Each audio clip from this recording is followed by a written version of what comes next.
perguntam geralmente como que eu vou melhorar uma área do cérebro, como que eu melhoro minha memória, como que eu melhoro meu equilíbrio, como que eu melhoro meu córtex motor, que tá ouvindo aí que quer evoluir mais rápido essas regiões do cérebro, se você não tem condições de fazer psicoterapia, se envolva no esporte, cara. O cérebro, ele é ótimo em reutilizar comportamentos, cara. E essa conexão sináptica que ficou forte aqui, se é numa área envolvida com disciplina, com motivação, ela vai ser reutilizada em outro lugar. Eu acho que a sua função nesse rolê todo de trazer a psicologia como um assunto mais fácil de digerir do que a gente normalmente estava acostumado a ver, é exatamente em tentar explicar algo que era óbvio pra gente, né? Essa coisa que você falou, pô, o adolescente, ele tem menos capacidade de mensurar o risco. Tem bons estudos, tem um que é clássico, cara, foi publicado na PNAS, uma revista aí dos Estados Unidos, que eles acompanharam o desenvolvimento de alguns adolescentes e ficou muito claro, desde criança, na verdade. E é interessante porque as áreas do cérebro que vão se desenvolvendo, elas são correspondentes às habilidades. Então o córtex motor começa a terminar de amadurecer por volta dos 4, 5 anos, que é a idade que uma criança já consegue caminhar e correr e subir em árvore. Então o córtex motor, que é envolvido por controle de movimento, já está bem maduro. O córtex, regiões envolvidas com equilíbrio por volta de 1 ano, que é quando a criança consegue ficar em pé. E a última região é o córtex pré-frontal, cara, que é por volta dos 23 a 25 anos. Até aí essa região tá realmente o adolescente, eu gosto de falar que é uma limitação neurológica, e de fato, inclusive tem políticas públicas como não deixar beber, não deixar tomar decisões importantes, muitas vezes precisa da anuência dos pais, embora até essas idades já estejam cientificamente ultrapassadas, né? Porque hoje a gente sabe com bastante certeza que a maioria das pessoas, elas vão terminar de desenvolver o córtex pré-frontal por volta dos 21, 23 anos, às vezes 25. Então, até lá, teoricamente, qualquer decisão que você tomar é passível de ter sido uma decisão não tão racional. Claro, tem pessoas que vão ser super maduras antes. Existe um desvio padrão. Sim. E isso é explicado, inclusive, alguns estudos sugerem que é pela capacidade, pelo quanto essa pessoa teve que ser responsável antes, tá ligado? Então, aquela pessoa que cresceu numa família que o pai e a mãe saíram trabalhar o dia todo e a pessoa teve que cuidar de um irmãozinho mais novo desde cedo, ir ao supermercado, ter responsabilidades, muitas vezes essa pessoa consegue ter um amadurecimento dessas regiões e ter um comportamento mais maduro mais cedo.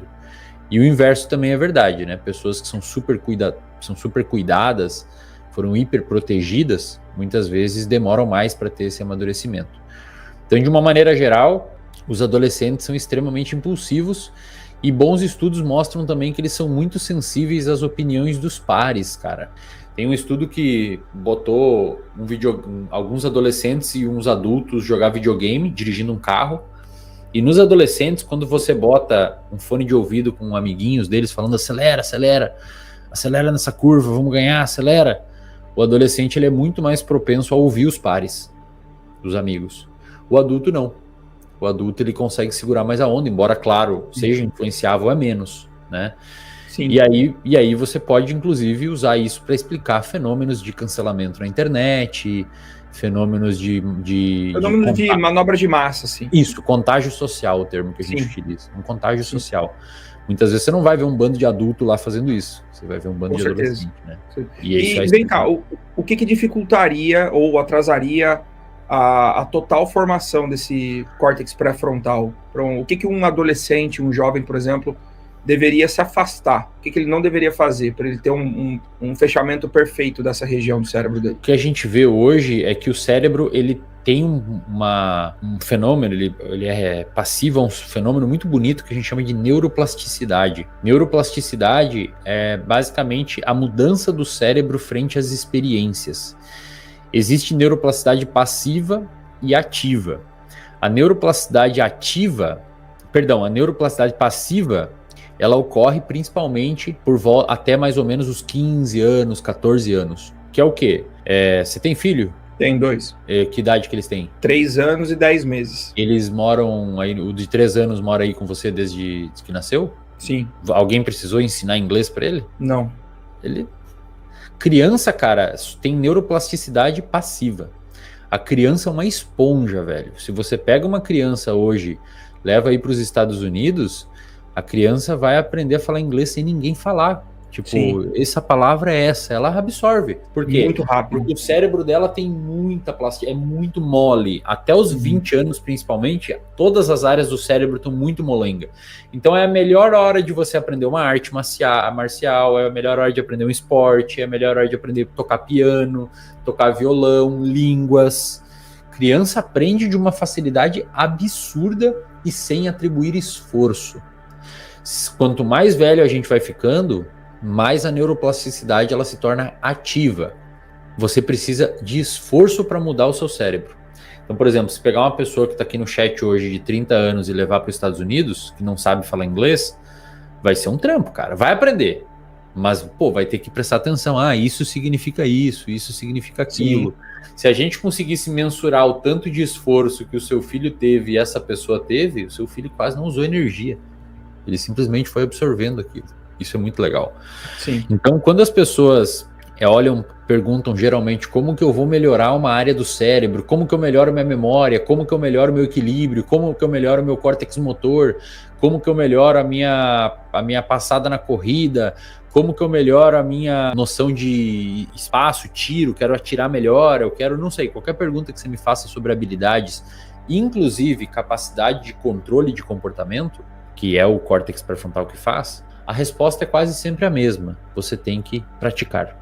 E aí, no sentido de habilidades físicas, é fácil. Você entra num esporte, você quer aprender a se equilibrar, tenta fazer uns treinos na academia que envolvam equilíbrio. Mas e na parte de amadurecimento do córtex pré-frontal, que você quer amadurecer habilidades, e não necessariamente habilidades físicas, mas habilidades emocionais, habilidades cognitivas? Primeiro, é importante que você tenha, respondendo sua pergunta, acesso primeiramente a conteúdos relacionados a isso, para que você amplie seu repertório cognitivo.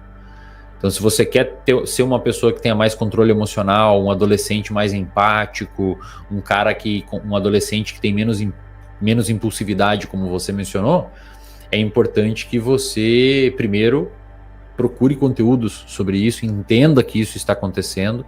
Para você trocar o pneu do carro, é importante saber que ele está furado primeiro. Sim. Identificar que tem um problema.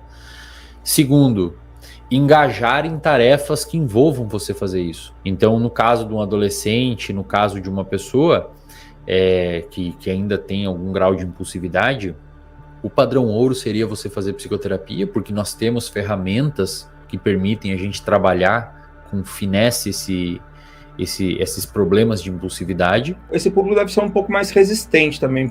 Bastante, cara. Adolescente é um problemão. Agora, alguns, inclusive, hoje estão procurando, cara. Graças à minha divulgação, ao pessoal que fala, muitos chegam na terapia querendo fazer. É bem interessante, assim. Homens, cara, chegam na terapia querendo fazer.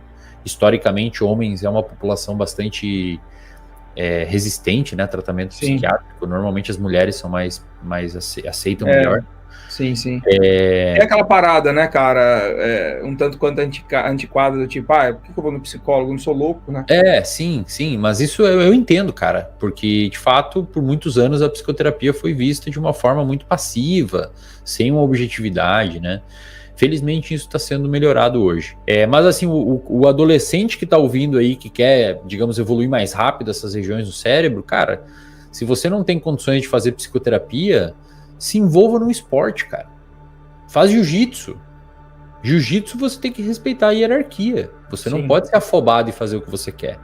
E essas pequenas coisas, Rubens, elas vão construindo uma noção que você pode exportar o quanto você consegue ser menos impulsivo no jiu-jitsu, você exporta isso para outras áreas da sua vida. Sim. O cérebro, ele é ótimo em reutilizar comportamentos, cara.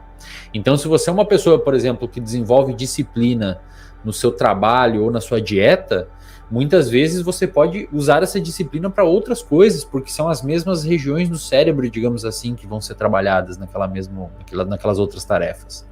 Sim. Entende? Muito interessante isso, Wesley. Desculpa te interromper, porque como a gente mexe com esporte de alto nível, né? Eu fui treinador de alta performance até 2020, até meu filho nascer, lidando com o atleta 100% do tempo. E eu via muito isso, cara. Eu via muito o cara que construiu um nível de comprometimento tão alto com a modalidade em que ele estava praticando, que depois ele replicava os mesmos processos que ele usou para ele ter êxito na modalidade dele, ele replicava muitas vezes num novo empreendimento, num estudo, num relacionamento. E acabava que ele tinha uma plenitude maior em algumas outras áreas, porque ele repetia meio que um padrão que ele criou, que foi a fórmula do sucesso dele no esporte. Cara, é assim, o que eu gosto de fazer de metáfora é tipo, quando você vai fazer um levantamento terra, os músculos que você utiliza para fazer o levantamento terra, você utiliza para pegar uma sacola do supermercado no chão. Sim. Não é? Você é treinador, você poderia me falar se exatamente os mesmos músculos. Cara, no aspecto cognitivo, psicológico, é mesma coisa, velho. É exatamente igual, cara. A área do cérebro, ela não hipertrofia como o músculo, não fica maior. Mas os neurônios que estão lá dentro, eles se conectam com mais força. A gente chama isso de potenciação de longa duração, long term potentiation. É a base biológica da formação de uma memória hoje. Quem descobriu isso ganhou o prêmio Nobel no ano 2000, um neurocientista chamado Eric Kandel. Ele viu que quando você armazena uma informação no seu cérebro, essa informação está armazenada em conjuntos de neurônios. E esses conjuntos de neurônios, quanto mais ativos, mais solicitados são, mais forte fica a conexão sináptica entre eles. E essa conexão sináptica que ficou forte aqui, se é numa área envolvida com, sei lá, com disciplina, com motivação, ela vai ser reutilizada em outro lugar, saca? Entendi. Então é exatamente isso. Esses seus amigos que faziam tinham uma maior capacidade de se desenvolver nos esportes, que eram bodybuilders? A maioria deles, sim. Que envolvia, por exemplo, organizar dieta. Para organizar dieta, você tem que saber de logística, você tem que ser um bom cálculo de tempo. Opa. Cara, a galera tem muita dificuldade em calcular tempo. Muitas pessoas hoje estão tendo dificuldade. Isso é até um parâmetro que eu tenho observado, não tem base científica nenhuma, é só uma observação empírica mesmo do dia a dia. Mas eu vejo que talvez pelo uso das redes e mídia muito rápido, eu percebo que as pessoas estão tendo dificuldade de noção de tempo. Então você vê ali a sua agenda, tem 5 horas, você bota 5 tarefas de 1 hora, não vai funcionar, cara. Você tem que ir ao banheiro, você tem que parar 5 minutos para descansar entre uma e outra. E isso gera uma ansiedade da pessoa não cumprir aquilo, enfim. Então, pessoas do esporte, por exemplo, têm uma maior capacidade de calcular tempo. Imagina você ter uma boa capacidade de organização de logística e organização de tempo numa empresa, num empreendimento. Porra, são 2 puta capacidades essenciais para você conseguir desenvolver e performar num empreendedorismo. E no esporte, de certa forma, você aprende isso. Então você consegue transpor para lá. Exatamente, tá perfeito, a sua análise tá perfeita.